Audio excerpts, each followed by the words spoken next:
زموږ او ستاسو بلکې د معاشرې د بعض انسانانو زندگی هغه د دنیا په حالاتو کې داسې لړلې او ککړی چې زما په خدای قسم نه د جهنم فکر ستا، نه د جهنم د قید خانې فکر ستا، نه د جهنم سره د فنا غوښتلو فکر ستا، او نه د جهنم سره د ځان خلاصولو فکر ستا. سهار په طلب د دنیا کې لیونی دی او در ماښامه پورې، او ماښام په فکرو د دنیا کې لیونی دی در سهاره پورې. د دې څه بغیر دی نور څه نه پیژني. سهارم ګناه کوي، ماښام هم ګناه کوي، د ورځې هم ګناه کوي، د شپې هم ګناه کوي. نه توبه د هغې په دماغ کې ورځي، نه استغفار د هغې په دماغ کې ورځي، او نه د جهنم څخه غوښتنه او نه د جهنم څخه فنا حاصلول. د دې خبرو فکر د هغې سره نشته.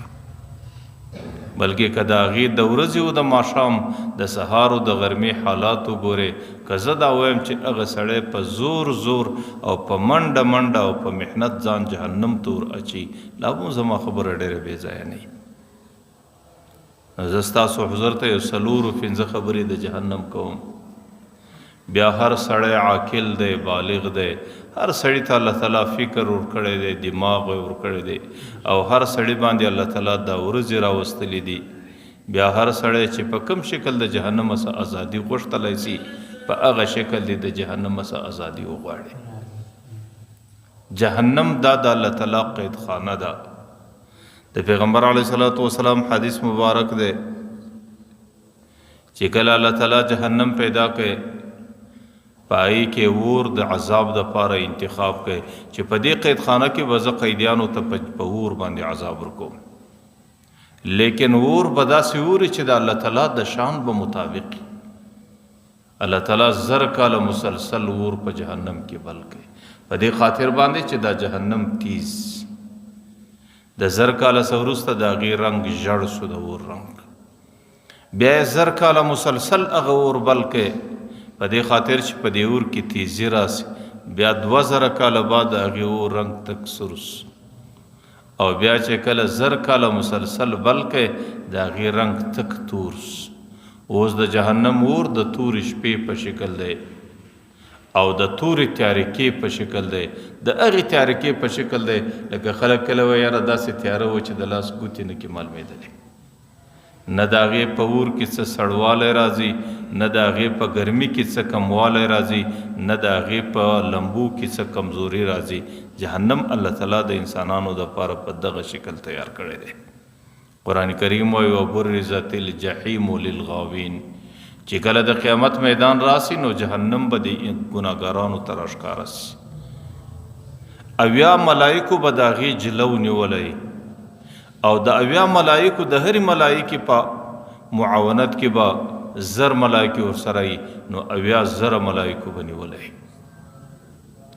او د جهنم غصه او قهر چې انسانان وویني، پیغمبر علیه السلام وایي که په دغه ورځ د سړي سره د 80 انبیاو عمل ورسره وي، لا به د سړي د عقیده وي چې نن زما دپاره خلاصون نشته د جهنم څخه. چې کله حضرت آدم علیه السلام الله دې دنیا ته راواستوی، نو حضرت آدم علیه السلام د زندګۍ په دنیا کې روانه سوله. الله تعالی حضرت جبرائیل علیه السلام ته فرمان وکړي، حکم یې ورته وکړي چې ورسه د جهنم څخه لږ اور راوړه چې حضرت آدم علیه السلام په دنیا کې پر هغې باندې پخلی کوي. حضرت جبرائیل علیه السلام چې کله جهنم ته راغلی، د جهنم پر سر چې کومه ملایکه مقرره ده هغې ته مالک وایي، د جنت فرشتې ته رضوان وایي، د جهنم فرشتې ته مالک فرشته وایي. حضرت جبرائیل علیه السلام څخه ملایکه پوښتنه کوي چې څنګه راغلې؟ ورته د جهنم څخه یو څه اور وړم چې د دنیا په زندگی کې د حضرت آدم علیه السلام پر هغې باندې پخلی کیږي او د هغې پر هغې باندې ګزران کیږي. مالک فرشته ورته جبرائیل ته به څومره اور وړې د جهنم څخه؟ هغه ورته د یوې خرما د یوې چوارې مقدار وچه خرما. هغه مالک فرشته ورته که ته یوه خرما قدر اور دې دنیا ته ورښکاره کړې، زما دې د الله په عزت و جلال قسمي چې د دنیا څومره اسمانونه او مځکې دي دا به ټول ویلې سي د ګرمۍ په خاطر، او په تورو اوبو به بدل سي. بیا به حضرت آدم علیه السلام پر کوم ځای ګزاره کړي.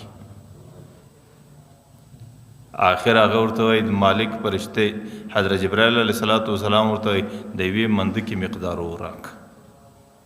هغه ورته که د یوې منده کې مقدار اور دی دنیا ته ورښکاره سي بیا به په ټوله زندګي د دنیا کې چې دنیا څومره ژوند ولري د اسمانه څه به یو څاڅکی راتونه سي او د مځکې څه به یوه ذره شنګشتیا د ګرمۍ په خاطر راپورته نه سي. ورته بیا به د آدم علیه السلام رزق د کومې خوایي. آخر حضرت جبرائیل علیه السلام د الله تعالی حضور کې خواست کی یا الله دنیا ته څومره اور وروړم. الله تعالی ورته یوه ذره مقدار واخ او هغه یوه ذره بیا اویا وره د دنیا په یو لوی سمندر کې غوټه کړه چې سړس. حضرت جبرائیل علیه السلام د اور یوه ذره راواخیستله او بیا اویا وره په سمندر کې غوټه کړه د سړوالي په خاطر. بیا د دنیا پر یو غټ غره باندې کښېښوله د هغې په خاطر هغه غر ویلیس د هغې دود سره ولاړ سو په ډبرو ننوتی چې نن یې ما او تا ته د کولې په شکل دی او د هغې ذرې بنیاد برداشت د دنیا ټولې نه سو راوړلی هغه ذره برته ولاړه جهنم ته ورسېده.